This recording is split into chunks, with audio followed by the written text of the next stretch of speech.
SN1 reaction के SN1 का important point देखेंगे, ठीक है। पहला इंपॉर्टेंट आपको ध्यान देना है स्टेबिलिटी ऑफ कार्बोकेटाइन, ठीक है। स्टेबिलिटी ऑफ कार्बोकेटाइन, ठीक। SN1 में क्या होता है, एल्काइल हैलाइड से कोई भी एल्कोहल बना रहे हैं, जैसे H2O के साथ एल्कोहल बना रहे हैं, हाइड्रोलिसिस ऑफ एल्काइल हैलाइड किए थे एग्जांपल के हिसाब से, तो कोई एल्काइल हैलाइड कैसा होगा। अब एल्काइल हैलाइड का नेचर भी देख सकते हैं हम लोग। एल्काइल हैलाइड अगर 3 डिग्री एल्काइल हैलाइड हुआ, 3 डिग्री एल्काइल हैलाइड हुआ, कॉमनली मैं बना रहा हूँ, ठीक है। ये एल्काइल हैलाइड है, जो हेलोजन जिस कार्बन से जुड़ा है वो बाकी 3 कार्बन से जुड़े हुए हैं, ठीक है। आर कोई भी होगा, एथेन, मीथेन, प्रोपेन कोई भी हो सकता है, ठीक है। लेकिन कार्बन डायरेक्टली 3 कार्बन से जुड़ा है, जो हेलोजन से जुड़ा हुआ है, ठीक है। तो इसको हम 3 डिग्री एल्काइल हैलाइड बोलते हैं। वैसे ही अगर हेलोजन जिस कार्बन से जुड़ा है वो बाकी 2 कार्बन से जुड़ा हो तो इसको 2 डिग्री एल्काइल हैलाइड बोलते हैं, ठीक है। और हेलोजन जिस कार्बन से जुड़ा है उससे अगर सिर्फ एक ही कार्बन जुड़ा हो, ठीक है, तो उसको हम 1 डिग्री एल्काइल हैलाइड बोलते हैं, ठीक है। Primary alkyl halide, secondary alkyl halide, tertiary alkyl halide, ठीक है। और एक होता है मिथाइल हैलाइड, ये बोल सकते हो, ठीक है। ये भी 1 डिग्री ही होता है, ये भी प्राइमरी ही होता है, ठीक है।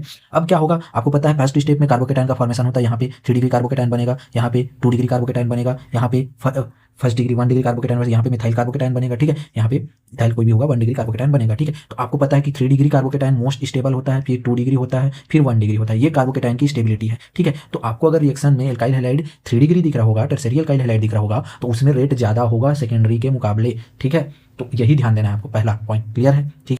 पहला पॉइंट समझ आ गया। अब सेकेंड पॉइंट में क्या है, देखो मैं एक चीज़ और बता देता हूँ कि आपको सिर्फ 3 डिग्री 2 डिग्री 1 डिग्री ही नहीं देखना है, कार्बोकेटाइन की स्टेबिलिटी देखनी है, ठीक है। तो कार्बोकेटाइन की स्टेबिलिटी का बहुत सारा फैक्टर होता है। हो सकता है बेंजाइल कार्बोकेटाइन हो, वो 2 डिग्री कार्बोकेटाइन से ज़्यादा स्टेबल होता है, क्लियर है। तो ये सब आपको जीओसी में पता होगा, मैं यहाँ पे शॉर्ट में बता रहा हूँ, ठीक है। आपको अगर डिटेल से पढ़ना होगा तो आप कमेंट करके बता दीजिएगा, मैं आपको डिटेल से कार्बोकेटाइन की स्टेबिलिटी भी अलग से बता दूंगा, ठीक है।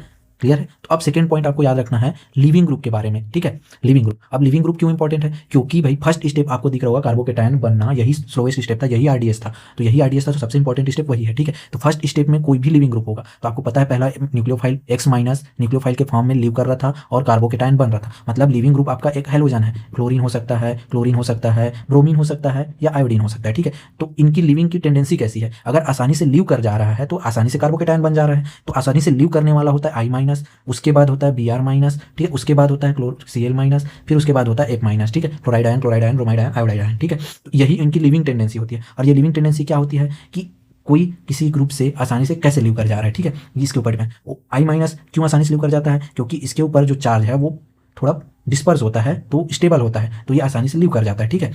क्योंकि I- में आयोडीन का साइज आपको दिख रहा होगा बड़ा होगा, साइज बड़ा होने के कारण आसानी से लिव कर जाता है। ये पॉइंट आप याद रखिएगा, ठीक है। क्लियर है।